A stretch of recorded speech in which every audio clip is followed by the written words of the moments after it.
In this movie, Jack completely takes the button assembly out of the machine. This is something for advanced mechanics. He disassembles more than is necessary so that we can have a good look at everything. And on the way to reassembly, he will explain to you what he's done and what you do and do not have to do.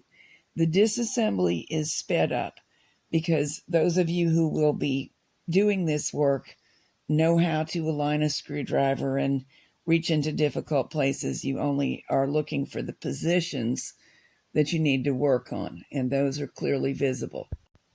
Hobbyists, if you feel brave, this is your machine and you can go into it if you want, but you do need to be aware that parts, if you lose one, are not very readily available, and most present-day machine knitting mechanics will not have been familiar with this process because they've had no need to be. So it's going to be hard for you to turn it over to a pro to reassemble if you get stuck. Just be cautious.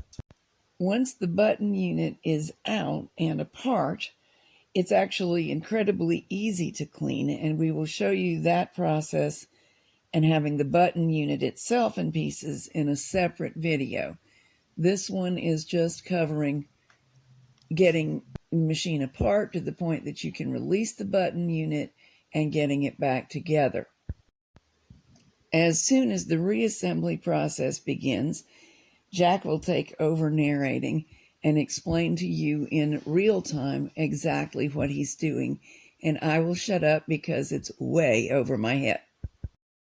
The part you're seeing now, I actually could do.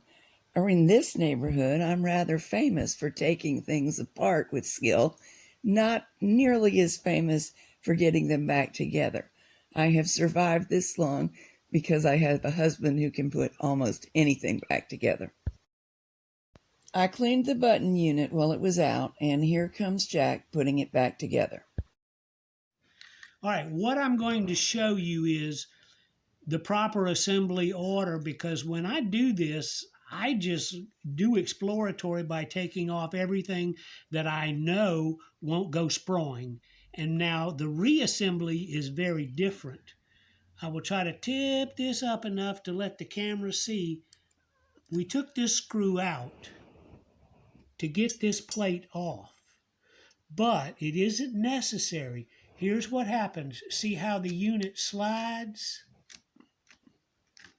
Okay, so we can slide this over just enough. See, the edge of this goes into this groove right here. Is the camera seeing that? Are you saying that the portion that it sticks out the most, right there? Right. The extended portion of this goes inside this lip, right there where the tool is going. So, if this is over in its position, you can't do that. You can't get it in because it won't. Okay. So what we're going to do is slide this over, put this in, and you see I can tilt it like so, just enough. Hold that in place with your other hand. Slide this back. Now you can pull it to the neutral position that we need. And now the screws will go in? Well, yeah. Now what retains that is this clip. Oh, there's another case of other hand. I was about to try to give you one of mine, but I am juggling the camera. Right. You just stay with what your hands need. So we reach under, we make sure, aha, see how we clipped into place? Uh-huh. And notice it's the last notch, which is between two protuberances, that will let that line up correctly. Now, hand, and we'll put this other screw back in. Oh, I see. Until that's there, right. The black bar rotates. That's right. That's the alignment hole, and you know that it's got to be in the last clip, and this plate is aligned by the screw that the slot matches. I believe our watchers know how to put a screw in, so I'm going to back off and give you some space. Thank you. All right, we're going to put our button assembly in, and let me say that we showed you how this goes on and how you have to slide this rod back and forth in order to get the protuberance into the slot and get the screw to line up into its slot. All right, now remember we talked about earlier the fact that this plate rides on a screw underneath here, but it also has to go in the slot of the bed underneath here. I've shown you this assembly off of the button rail, but it really must be on for you to put the button rail in. So the first thing we're going to do is start these into their slots. Now we'll orient this so we can see it coming through now. Yeah, so that we can slide it over. And oh, voila! We have to wiggle underneath here. We have a problem with the screw that it slides on. Let me back up a little bit. There you go. All I did was back up enough that at an angle, the slot that you see here straddles this post head there. Now, lift, move this out of the way, go over until we're on our shelf underneath here. And we kind of got to do this at the same time. Gotta lift the washer. Right. Slide under the whole assembly mechanism. Right. And there we go. Yay! Now we have the same assembly on this end as we do on this end. There's a slot. But that one had to come all the way out. Well, yeah, but I didn't have to take it all the way out. I did. Again, you could loosen it like we did on this side, and you see it would slide out of the way. I didn't want anything to get lost, so I took them out carefully and grouped them.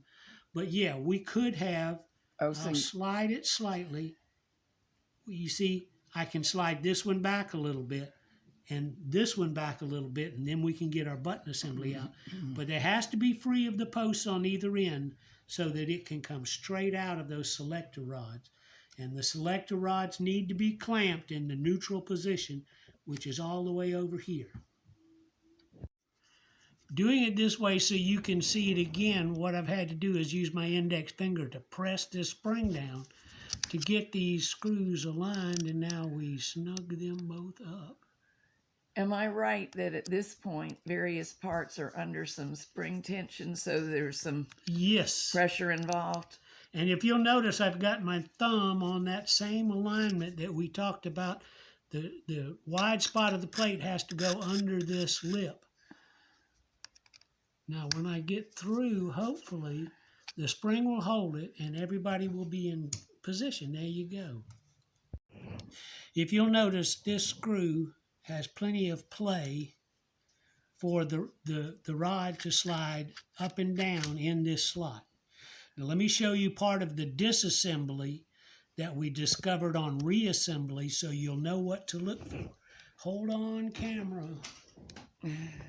Notice this screw fits in a slot for this rod, but when it gets to right here, which it can't because of the screw I just showed you, but when it gets to right there, this will lift right off its little retaining screw. There is another one right in here. And can the camera see its hole, its big hole right there? And once this screw head gets to that big hole, it'll lift off. There's another one underneath here. I can show you point again. I was too slow. I can show you from the bottom side easier. So, see there. This one will let this rod lift out. There's one. There's the end of the slot right there. That when it goes all the way to the left, it will let this whole rod assembly lift out. There's one here. There's one there, and there's one there. And there's corresponding big holes in these slots. So when you go to take it apart, that's why we clamped the package of selector rods together. Because this plate and those rods, once this is out and all the brackets are off, you can slide it all the way to the left and it'll lift right out. So you could clean these by doing that at the same time as you're cleaning your button assembly. So just bear in mind, and I'll turn this, you stay put. That's how you release this package of selector rods, and I'm showing you this end because it's still a little bit loose. But you slide it all the way to the button end, and it'll let it go out through that hole in all three positions. To get it back in, you have to lift the screw from the bottom. So because you see, it's this part that's retaining it. You notice this top plate is the same size all the way around. It's the bottom plate that holds it in position. So to get it back in, see how I'm lifting that screw head? You hold it, but you got to hold it in all three positions at the same time to drop this down and slide. It's This is why it is not a beginner project. one of the reasons. Also not for short people. Okay. Now, And I'm not casting aspersions. I am One of length them. impaired myself. you are one of them. You feel me? Another reason why this is tricky, the bottom of this is a slot head. There's no way to get up under from the underside to get to that slot head. If you had a wrench, a metric wrench, the right size, and you put an offset bend on it, you could come in here, turn around and do that. Instead, what I'm doing is levering against the edge of the casing with the curved hemostats, and as the slot comes around, it'll block it just enough that a To quick, tighten a bit. yeah, a little slow torque, and you'll notice we have now flattened the lock washer into position. Now you're ready to reinstall the machine in the case. The first video about getting the machine out of the case also included tips for reinstallation, so you may want to have another peek at that. In the next video in this series, we'll take the button unit completely apart, talk about cleaning, and cover reassembly of the unit.